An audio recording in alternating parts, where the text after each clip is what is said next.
What's up, guys? It's Dem Apples here, back with another chess video. Today we're going to be beating Danya, or Daniel Naroditsky's bot on chess.com, on this beating the bot's number. I don't know, it's like 5 or 6 by now. And unfortunately I forgot to press record when I beat him. So this is kind of unfortunate, but yeah, we'll be seeing a game analysis instead. So I started with e4, which is obviously a book move. I've just been playing this a lot against these bots recently. I've been enjoying it more. Danya goes for c5. I go for knight f3, knight c6, and I play the Rossolimo. I consider the Rossolimo to be one of my specialties. What we're trying to do here is like create an interesting Roy Lopez sometimes, and we just play in the style of the Roy Lopez. We just go c3, d4, like castle, and try to get a big center. It's one of my specialties, and I might make a chess up course on it if it's in the works already. Might be published soon. Alright, so g6 is played. This is the main move, also what I played with black. A lot of times. So castles, Danya plays bishop g7, very logical. I go for c3. All of this is in my course, which will be out someday, maybe? I don't know. And now he goes for e5. e5 is interesting, because the goal is to stop me from playing d4. But I go d4 anyways, and you'll see, like, 1, 2, 3, 4 attackers. And I have 1, 2, 3 defenders, which is a little bit of a problem. Alright, I'm gonna lose material. But this is just a calculated pawn sacrifice. So takes, and he takes with the knight. Usually people take with the pawn. But Danya decides to take with the knight, which is a decent move, I guess. I take the knight, because the knight is also attacking my bishop. And he takes back with the bishop, which is a bit strange to me. I've only ever looked at pawn takes bishop because it's like the main move, but bishop takes d4 is really interesting. I guess the bishop looks really powerful here because we can't really boot it with any pawn. Like if we had a pawn e3 or c3, we could boot it. But on the other hand, the bishop was really good when it was fianchettoed, and now it's kind of in the middle and not really guarding the king, which I think it should be. So I go for knight c3, just developing. I didn't really know what to do here. I was kind of on my own. Turns out bishop c4 is the best move. I guess getting out of a6, b5 stuff. I just developed. Goes for knight f6, which is actually a mistake. And here I thought about a lot of things. I was thinking about this interesting one. So I thought e5, right? If bishop takes pawn, rook e1, and like I win. I just win the bishop. Right, he can't defend it. Let's say queen c7, protecting the bishop. I can go for multiple moves actually. I can go bishop f4, I can go even just f4, for example, and just putting pressure on the pin piece. And since this is an absolute pin to the king, I just win it. But on the other hand, Danya wouldn't fall for this. He would probably move his knight, and I thought, well, knight h5. Right? And I can't trap the knight. If I go g4, he goes knight g7, and he's probably fine. Knight goes to e6 next. At first I thought the knight was trapped, but it's not. Now it turns out after e5, knight h5, I can just play bishop h6, taking away g7 from the knight. And black is dead, pretty much. Like, he can't really stop this. He can't castle. His bishop is being an idiot on d4, attacking this pawn, which it can't even take. And I'm castled, I've got all my development done, like, black is dead. But for some reason I thought, I only considered e5, knight h5, g4, knight g7. I was like, oh, black is fine, but black is most certainly not fine. So I went for bishop h6 right away. I'm like, oh, look at me, I'm so smart, I'm preventing him from castling. And he could go, and he can't go knight g4 to boot away my bishop because then I just take the knight. And so my next plan was to go like e5 and then follow it up with g4, because like say black does nothing. If I go e5 now, and the knight moves to h5, I can go g4, and now the knight is trapped for realsies. So it's pretty nice. This is what I planned. Danyabot throws a kink in my plans by taking my knight, so I just take back and goes queen e7. Now, I expected him to go a6, b5 just to kick my really annoying bishop, and then go d6. Like I expected him to do this a really long time ago, but he did this really late. He goes queen e7, attacking my pawn, and I just played a pretty simple move. Like I went here. So if queen takes pawn, I calculated like rook e1, knight blocks because the queen is pinned. The king, I go f3 and like I win a piece. F5 doesn't really do too much. I'll still win this one. And even though it's equal material, I would say I'm completely winning here. Engine agrees. Wow, I'm plus 12. That's kind of insane. Just because black's king is really weak, I've got all my pieces out. And also, usually a bishop is worth more than 3 pawns, even though by point value they're equal. So I decided that this was a good move. He can't go knight g4. So if he goes knight g4, I will take his knight. That's what I thought, right? And if he goes knight h5, I can go g4, and now his knight is, again, just trapped. Additionally, I thought, like, if he goes knight g8, I can trap his rook. I'm not sure if this was best. I haven't quite looked at everything yet, but yeah, I thought this was pretty good. So he goes knight e4. I go queen d3. Protecting my pawn, attacking the knight.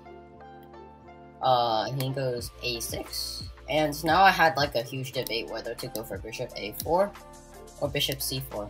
On one hand, bishop a4 is quite annoying, because like I thought if bishop a4 and he tries to chase me around with b5, I can take this knight. This is at least what I thought. And I thought, wow, this is pretty good because I attacked the rook. And I'm not wrong. This is what I thought. But again, I don't know, but something inside told me that bishop c4 was better because it aimed towards the king and stuff like that. Again, I don't think bishop c4 is a terrible move, but if you think about it, like, black is really paralyzed here. He really can't move anything. He can't move the d pawn, and he can't move the b pawn, and he can't really move his knight. You can't castle. What is he gonna do, right? Black's position looks pretty hopeless to me. So maybe I should have gone bishop a4. I went for bishop c4, because why not? And now, Danyabot does not play the best move. He takes this 3 pawn. The best move is like queen h4, counter-attacking my bishop, after which the best move is it's obscure-ish queen to c3, and after knight takes pawn, just, I don't know, exploiting the remove the defender tactic. I feel like, I mean, there are multiple ways to win here. Not quite sure, but this is just what the engine recommends. Maybe it's like, I don't know, as simple as bishop f4 or something.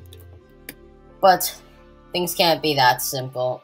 So maybe it's actually, I don't know, actually. Engine is quite obscure. Anyways, I missed queen h4. I should have seen this move. But he didn't play, he took the pawn. So I just went rook a1, putting pressure on the pin piece. This is like an automatic response by me. F5, protecting it, but it's too little too late. F3 comes in. He doesn't want to move the knight, because then he's going to lose the queen. So, Danyabot played d5, but I just took this free pawn. We traded queens. Now, this is what I always say. When we're ahead in material, we just want to exchange. And while we are down in material right now, we are definitely going to win this knight, because now it's an absolute pin, so you just can't move. King d8, I take. There's rook e8. Interesting idea. I'm not sure what he's trying to do here, because after I take, he lets me exchange off even more pieces, so these were all automatic moves for me. I just took this free pawn here.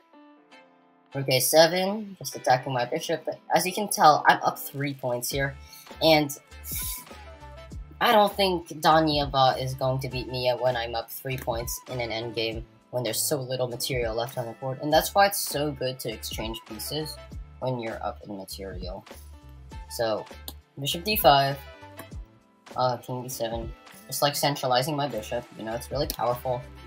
Protects my pawn as well. Gets it out of danger. I go rook e1, just controlling an open file. I could have gone for like h3, g4, but I thought that maybe my king would be a bit weak. There's no reason to take any risk in these kinds of positions. King c7, and this is stupid by him because he allowed me to exchange even more pieces. Like, he's forced to exchange because if he goes bishop here, I can go bishop e6, putting pressure on the pin piece. And this is even worse because I can exchange off everything. And he needs a miracle to save this one. Like, even if my internet connection goes out, I still win because I can always come back to the game later. So I don't know what he's hoping for here. So he just allows me to exchange even more pieces. I get these rooks off pretty quickly, and at first here I was like, oh, I'm definitely winning this pawn, and then he goes king here, and I'm like, oh, oops, I did not win that pawn. But it's alright. We better bring our king into the action, so is Danya. And here's a weird dilemma I had. I didn't want to go c4 because I felt like he could just take my pawn and maybe obtain some counterplay. Maybe like bishop here. Because my bishop is really good guarding this pawn. On the other hand, I thought that he would go here next and like, I would just lose my pawn. Because he just blocks the connection here. I'm like, oh my gosh, is he making a comeback? So I just decided to bring my king back, you know, just in case. My king just wants to zigzag to protect the pawn, just in case something happens. That's what I'm doing. Bishop e3. I'm just getting my bishop here to control this diagonal. I thought it was really important. I thought it was really clever. But, because, like, I'm also trying to kick out his king with a4 check on the very next move. Because then the king would be forced back. And it's definitely bad for him. He goes bishop e4, hitting my pawn. I could probably go for bishop here, but I choose to keep it safe. Just playing it safe, really important in these kinds of positions. a4, bishop c2. And he trades because if he moves the bishop off of this diagonal, I'll just take this free pawn. It's pretty automatic to me. And here, the idea is that it looks like he's holding, right? Because he controls the light squares pretty well, and I have a dark squared bishop. But the thing is, if I just like wait him out, his king is going to have to move someday. So I just go h3, just waiting, doing nothing. King d3. His king gave way. His pawn moves up, and it looks like he's holding, right? But I'm just waiting, and he has to make a move.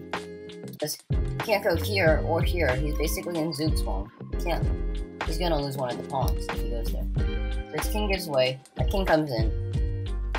Check. And we are just breaking through here.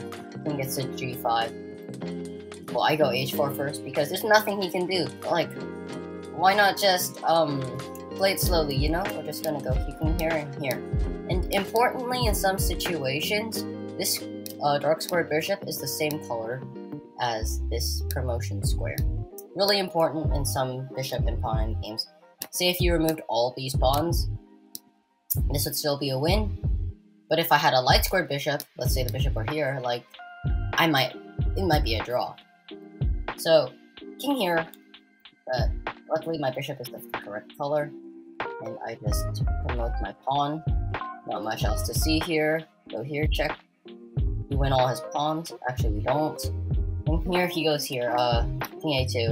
And I'm like, wait, my queen is cutting you off, so I might as well just rush my pawn down and promote to a queen with a win. So what did we learn in this game? Honestly, not much. We played kind of badly. He just took with the bishop, and we prevented him from castling. Again, I should have gone for e5. Very strong move. Basically, we get a better version of what I got in the game. Don't give up your bishop for a knight just randomly. I mean, that's just a bad idea most of the times. If you're trading for no reason. Queen e7 and e5. Very nice move. Exploiting pressure on the pin piece. And yeah, we just move our piece to safety. Like, no reason to give him free stuff. But putting pressure on the pin piece yet again and exchanging when we are going to be out of material. And yeah, this is pretty smooth sailing. I did not expect to be done about on the first try. I mean, he's a pretty good bot, but At the same time, I feel like he did definitely, I don't know. Didn't seem like he even played as well as Francis or Noam.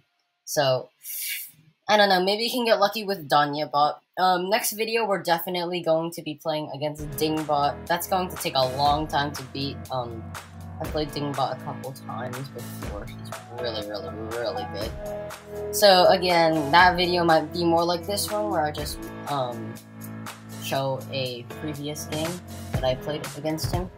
Not live, because it's gonna take forever to beat him. But rest assured, it'll be out someday.